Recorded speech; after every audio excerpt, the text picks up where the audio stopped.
안녕하세요. 강태현입니다. 38살, 회의실 한가운데서 제 오른팔이 갑자기 바닥으로 떨어졌습니다. 의식은 멀쩡한데 제 입이 제 말을 배신했죠. 그날 오후 3시 47분, 제 인생은 완전히 두 조각이 났습니다. 혹시 여러분도 이런 경험 있으신가요? 갑자기 입꼬리가 한쪽으로 돌아가거나 손에 힘이 빠져서 물건을 떨어뜨리거나 혀가 꼬여서 말이 제대로 안 나오는, 피곤해서 그런가 보다 하고 넘기셨을 텐데 그게 바로 여러분 몸이 보내는 마지막 경고일 수 있습니다. 뇌졸중, 노인들만 걸리는 병이라고 생각하셨죠? 저도 그랬거든요. 하지만 제가 어떻게 죽음의 문턱에서 돌아와 완전히 새로운 사람이 되었는지, 그리고 지금 이 순간에도 여러분에게 일어날 수 있는 현실적인 이야기를 들려드리겠습니다. 이 영상이 언젠가 여러분이나 가족을 지켜줄 수 있다면 좋아요와 구독 버튼 꼭 눌러주세요. 더 많은 분들에게 이 중요한 메시지가 전해질 수 있도록 도와주시길 바랍니다. 그럼 지금부터 그날로 돌아가 보겠습니다. 내가 마지막으로 거울을 제대로 본 것은 언제였을까? 오늘 아침 면도를 하다가 문득 그런 생각이 들었다. 거울 속 내 얼굴은 낯설었다. 부어오른 눈꺼풀, 벌겋게 충혈된 눈, 그리고 어느새 턱 아래로 흘러내린 살들. 38배 나이가 이렇게 무겁게 느껴진 적이 있었던가. 내 이름은 강태현. 대기업 마케팅 본부 차장이다. 아니, 정확히 말하면 이었다. 지금은 글쎄 뭐라고 해야 할까. 병실 침대에 누워 이 글을 쓰고 있는 한 남자일 뿐이다. 모든 것이 바뀐 것은 정확히 열흘 전 오후 3시 47분이었다. 왜 그렇게 정확히 기억하냐고? 그 순간이 내 인생을 둘러 나눈 분기점이기 때문이다. 그 전에 나와 그 후에 나는 완전히 다른 사람이다. 그날도 평범한 하루였다. 아니, 평범하다고 생각했다. 아침 8시에 출근해서 회의를 3개 연달아 돌리고 점심은 편의점 도시락으로 때웠다. 담배는 하루에 한 갑 반, 커피는 5잔. 저녁 약속이 있어서 오후에 미리 소화제를 챙겨 먹었다. 이런 생활을 15년째 반복하고 있었으니까. 차장님, 얼굴이 좀 이상한데요? 후배 민석이가 조심스럽게 말을 걸어왔다. 나는 손등으로 얼굴을 만져봤다. 별다른 느낌이 없었다. 뭐가 이상한데? 왼쪽 입꼬리가 좀... 지금은 괜찮네요. 그때는 정말 아무렇지도 않게 넘겼다. 피곤해서 그런가 보다 했다. 하지만 이상한 일들이 계속 일어났다. 마우스를 클릭하려는데 오른손에 힘이 빠져서 떨어뜨렸다. 전화를 받으려다가 혀가 꼬여서 네, 안녕하세요가 네, 안녕하세요로 나왔다. 각각 몇 분씩, 길어야 10분 정도면 괜찮아졌다. 요즘 스트레스가 심하긴 하지. 나는 그렇게 스스로를 달랬다. 실제로 스트레스가 심했다. 신제품 런칭을 앞두고 있었고 경쟁사와의 치열한 마케팅 전쟁이 한창이었다. 밤늦게까지 일하고 새벽에 아이디어가 떠오르면 벌떡 일어나 메모하는 날들이 이어졌다. 아내 수진이는 당신 요즘 너무 무리하는 것 같아. 건강검진은 언제 받을 거야? 라고 걱정했지만 나는 다음 달에라며 미뤘다. 하지만 내 몸은 더 이상 기다려주지 않았다. 그날 오후 프레젠테이션을 준비하던 중이었다. 갑자기 세상이 기울어지는 느낌이 들었다. 아니, 내가 기울어지고 있었다.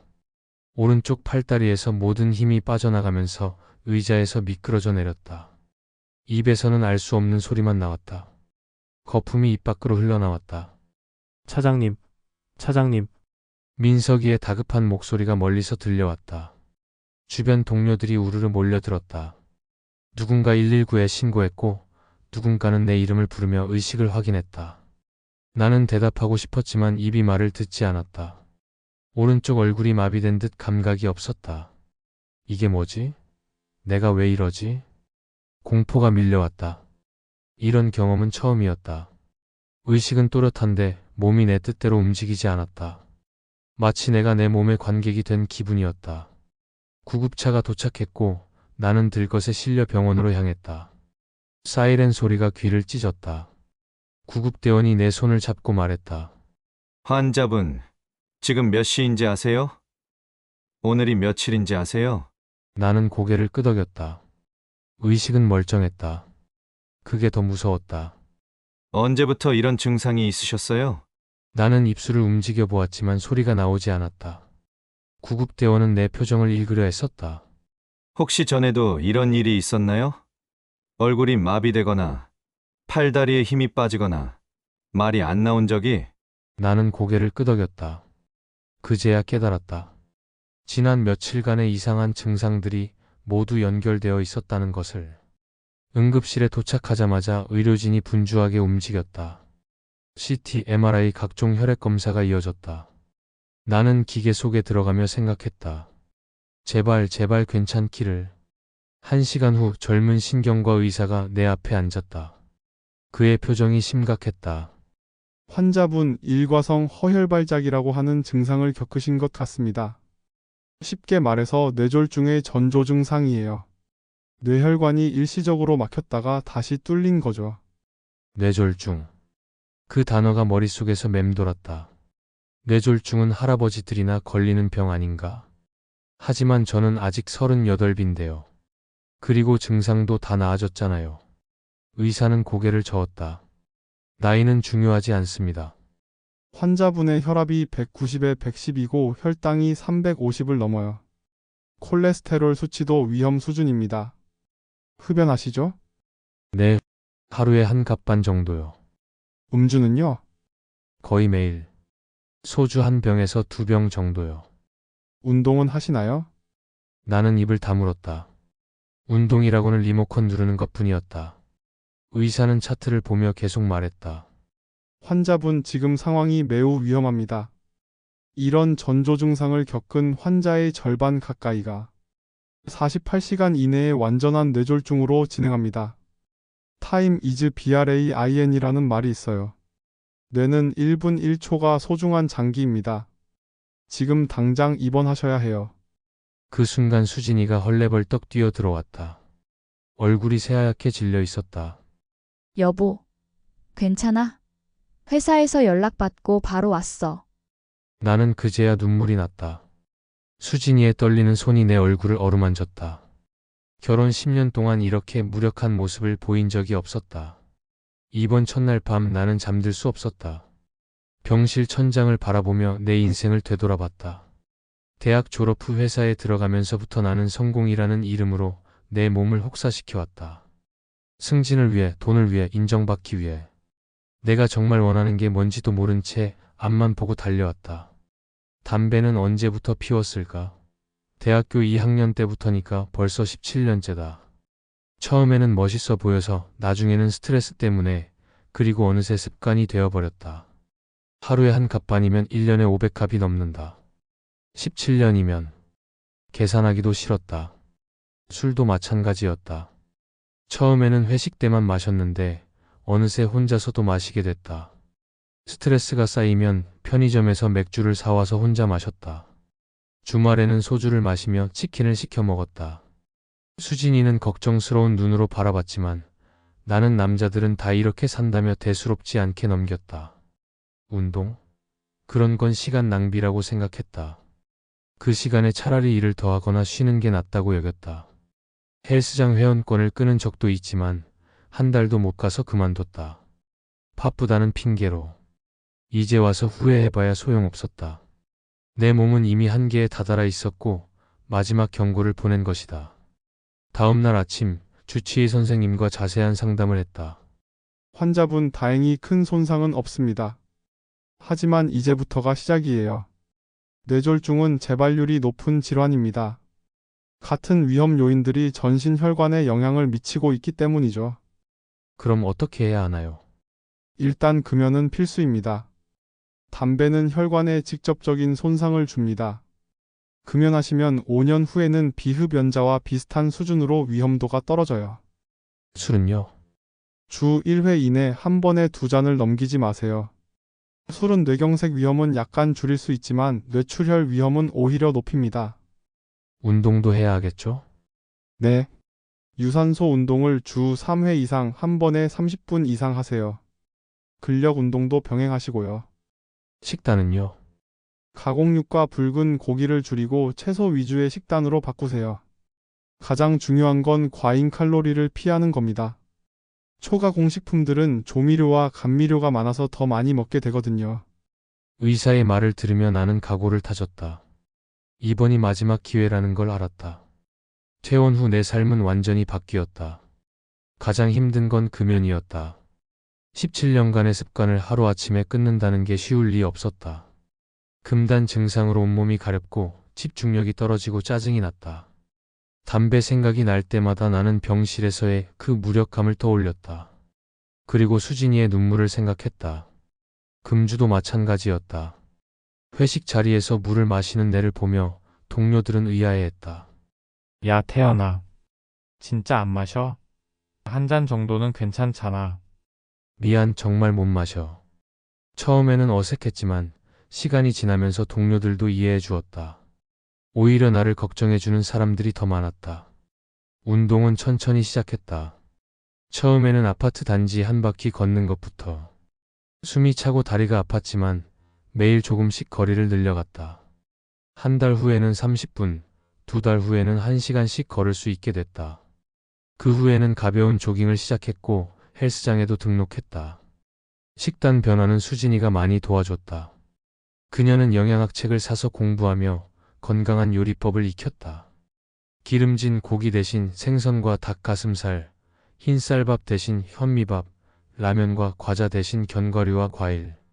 처음에는 맛이 없어서 힘들었지만 점점 입맛이 바뀌어갔다. 가장 놀라운 변화는 몸의 변화였다. 3개월 만에 체중이 15kg 줄었고 혈압과 혈당, 콜레스테롤 수치가 모두 정상 범위로 돌아왔다. 얼굴에는 생기가 돌았고 아침에 일어나는 것도 한결 수월해졌다. 하지만 가장 큰 변화는 마음의 변화였다. 나는 더 이상 성공에만 매달리지 않았다. 일과 삶의 균형을 맞추려 노력했고 가족과 함께 보내는 시간을 늘렸다. 주말에는 수진이와 함께 등산을 가거나 자전거를 타며 시간을 보냈다. 1년 후 정기 검진에서 의사 선생님은 놀라워했다. 정말 대단하세요. 이 정도로 생활 습관을 바꾸신 분은 처음 봐요. 모든 수치가 완벽합니다. 나는 뿌듯했지만 동시에 경각심도 잃지 않았다. 뇌졸중은 언제든 재발할 수 있는 질환이라는 걸 알고 있었기 때문이다. 지금 2년이 지났다. 나는 완전히 새로운 사람이 됐다. 예전의 나와는 비교할 수 없을 정도로 건강하고 행복하다. 물론 매일 약을 먹어야 하고 정기적인 검진도 받아야 한다. 하지만 이 모든 것이 내게는 소중한 일상이 됐다. 며칠 전 회사 후배 민석이가 찾아왔다. 그 아이도 요즘 스트레스가 심하다며 담배를 피우기 시작했다고 했다. 선배, 저도 요즘 몸이 이상해요. 가끔 어지럽고 손발이 저려요. 나는 그 아이의 어깨에 손을 올렸다. 민석아, 내 말 잘 들어. 몸이 보내는 신호를 절대 무시하지 마. 나처럼 되고 싶지 않으면 지금 당장 병원에 가봐. 그리고 담배는 오늘 당장 끊어. 그 아이는 내 진지한 표정을 보고 고개를 끄덕였다. 이제 나는 안다. 건강은 잃고 나서야 그 소중함을 깨닫는다는 말이 얼마나 진실인지를. 하지만 더 중요한 것은 아직 늦지 않았다는 사실이다. 내가 그 증거다. 사람들은 보통 뇌졸중을 노인 질환이라고 생각한다. 하지만 그것은 착각이다. 나처럼 30대, 40대에도 얼마든지 올 수 있는 질환이다. 고혈압, 당뇨, 고지혈증, 흡연, 음주, 비만. 이 모든 것들이 수년에 걸쳐 우리 혈관을 망가뜨린다. 그리고 어느 날 갑자기 폭탄이 터진다. 하지만 다행히 예방할 수 있다. 금연, 절주, 운동, 올바른 식습관. 그리고 무엇보다 몸이 보내는 신호에 귀 기울이는 것. FAST, 얼굴마비, 팔다리 힘 빠짐, 언어 장애가 하나라도 나타나면 즉시 119에 신고해야 한다. 시간이 곧 뇌다. 당신의 건강은 당신이 지켜야 한다. 나처럼 뒤늦게 후회하지 말고 지금 당장 시작하라. 당신의 가족을 위해서, 그리고 무엇보다 당신 자신을 위해서. 여기까지 제 이야기를 들어주셔서 정말 고맙습니다. 저는 강태현이고 지금도 매일 아침 거울을 보며 새로운 하루를 다짐하고 있습니다. 혹시 지금 이 영상을 보시면서 이건 나랑은 상관없는 얘기야 라고 생각하고 계신가요? 저도 그랬거든요. 뇌졸중은 나이 많은 사람들만 걸리는 병이라고 생각했어요. 하지만 제가 38배 겪은 일이 바로 여러분께도 일어날 수 있는 현실입니다. 만약 오늘 제 이야기가 여러분의 마음에 조금이라도 와닿았다면 좋아요 버튼을 눌러주세요. 그 작은 클릭 하나가 더 많은 사람들에게 이 중요한 메시지를 전할 수 있게 해줍니다. 그리고 구독 버튼도 꼭 눌러주시고 알림 설정까지 해주세요. 그리고 댓글로 여러분의 이야기를 들려주세요. 지금 당장 실천할 수 있는 작은 변화 하나를 약속해주세요. 오늘부터 금연, 매일 30분 걷기, 주말에 혈압 재기, 저녁 반 공기만 먹기 뭐든 좋습니다. 여러분의 한 줄 다짐이 다른 누군가에게는 용기가 될 수 있어요. 저도 여러분 댓글 하나하나 꼼꼼히 읽고 응원의 탑글 달아드릴게요. 주변에 걱정되는 가족이나 친구가 있으시다면 이 영상을 공유해주세요. 혹시 모르잖아요. 그 한 번의 공유가 누군가의 인생을 바꿀 수도 있어요. 기억하세요. 얼굴이 한쪽으로 삐뚤어지거나 팔다리에 힘이 빠지거나 말이 꼬이는 증상이 나타나면 절대 괜찮겠지 하고 넘기지 마세요. 바로 119에 신고하세요. 시간이 곧 내니까요. 우리는 아직 늦지 않았습니다. 저도 매일 새로운 마음으로 건강한 하루를 만들어가고 있어요. 여러분도 함께 해주세요. 오늘도 소중한 시간 내어 영상 봐주셔서 감사하고 다음 영상에서 또 만나요. 건강하세요.